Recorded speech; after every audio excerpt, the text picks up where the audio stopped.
How every morning starts. Cup of coffee.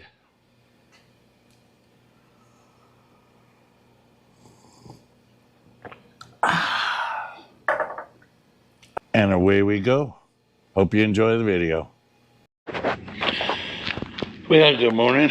Today is Saturday. What would that be? The 27th of May. And we're working on wiring for a bit. And we're going to work on the engine for a bit and continue on. So, an idea from my friend Bill, who was helping me out do some wiring yesterday with this new harness, came up with a good idea, and that is, here are the connections on the back of the Summit gauge. It's a 4-gauge pod with obviously voltage, oil pressure, fuel, and water temperature. But because this dashboard bolts in and it's all one complete big unit, he came up with the idea to make a short pigtail so that I can access the wiring without pulling the entire dash out. So what I'm going to do, being as my wiring harness is labeled every few inches, I don't know, maybe a foot, I don't care. Anyway, all of these wires, I gotta put on my glasses so I can read it so that I can tell you. Ow. Old man bones. Have words on them. I don't know if you can read that. That's for the brake switch. These are for senders.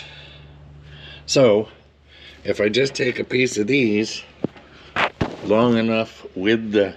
Oh, my hat just fell off. My glasses almost hit the floor. Jeez. Anyway, I take a little piece of them that's labeled.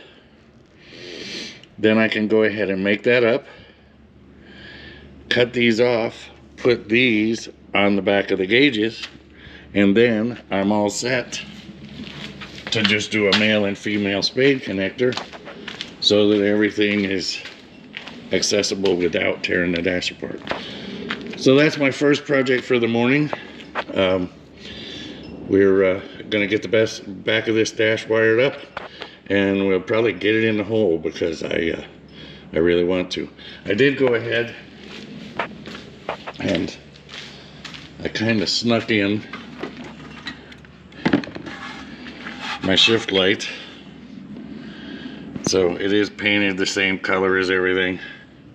It really kind of disappears in there. Now, as we've said before, there is not a speedometer in this car. I'm actually using the GPS as the speedometer, which I have, so no need for a speedometer. Who cares? Once I run it a few times, I'll know that 1900 is 75 miles an hour or whatever, and then you just run it off the tack. So that's the plan at this point. I'm going to get going and we'll get back with you. Gonna try a little fancy camera work here. Ooh, so while y'all were sleeping, or most of you were, maybe some of you were, I went ahead and worked on this last night. This is the actual original headlight switch for the car and the wiper switch. So I bent all the tabs out of the way. If you can see those, the little metal tabs. I pulled this back off, and amazingly, it was really nice inside. The wiper switch looked like brand new. This one needed some cleaning because obviously it's been used a lot more. So I cleaned all the contacts. I put some dielectric grease in there, put it back together, and it works like a charm. Now, I'm not smart enough to figure out how to take all of this apart. I probably could have quite easily, but to fix the dimmer switch, I may still do that this evening, because now that I look at it, it appears that maybe the center shaft, well, the center shaft disappears in here. So I don't know that I can do that, but I might give it a shot, because to me, this is very cool. Mounts up underneath the dashboard. This is where the emergency brake handle comes through, which I am going to use because I have no choice. It's a manual. I gotta have an emergency brake. So that's the plan for there.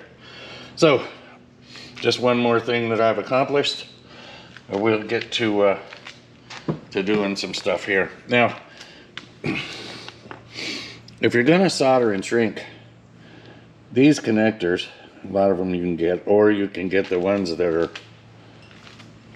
now let's see,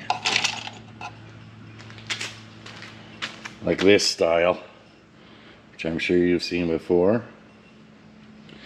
But you can grab these,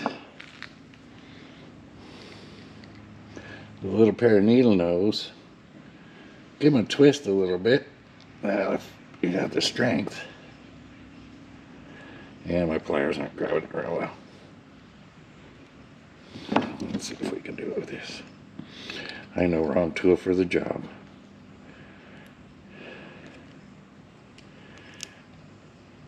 There we go. It's starting to come off. But anyway, you can take the insulation off. And you can use these. Arrgh!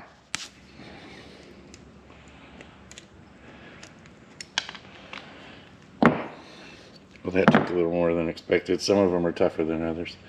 But you can use these as a solderable connection and then just shrink wrap the outside. I'm doing the same thing with the females, which hook to the dashboard. And all you have to do is push them out of here with a little screwdriver. I am going to solder and shrink wrap because I really don't want to mess with this again. And if somebody else ends up with a car, at least they know it's not just from a cheap 10-cent connector that caused all their electrical problems. And yes, anything is a bench. If you recognize this, it's from the crate that the windshield came in. So all of these wires, as I said, I have cut so that the word is on them. Left some on the other one too. I will strip all these. One of the things that you really need to do, this one's already stripped, but get yourself a decent pair of strippers.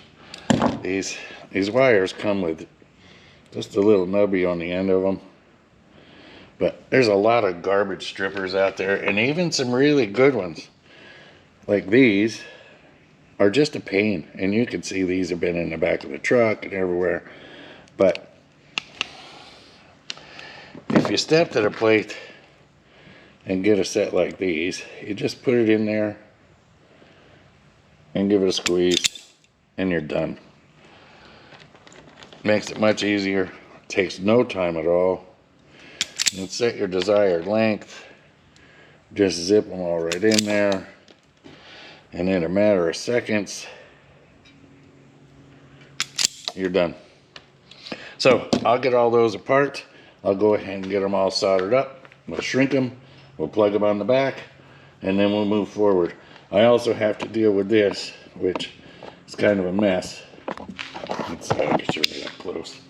My tachometer came out of a Camaro I bought, and you can see they cut them right at the nub there and butchered them up. So I'm not going to have a lot of luck playing with those. Sadly, I'm going to have to use the ends of these. I don't know what else I can do. Hopefully it'll work. If it doesn't, I don't want to pull the dash back apart just to fix those, but I may have to, because I don't know. It's just so close. Maybe I can get something on there and heat shrink them and solder them an extension on those wires. We'll see. I do have some wire that has the same, well, the wiring harness has the right labels, so I might be able to fix that. We'll see. Well, here we go. I just put in the dashboard. You can see that where all the wires are soldered and shrink wrapped. Brake light switch is hooked up. So now I'm going to go ahead and screw the dashboard in. It's pretty cool, huh? Notice I put the shift light in, and that little dot right there is the high beam indicator. So everything actually should work in the car.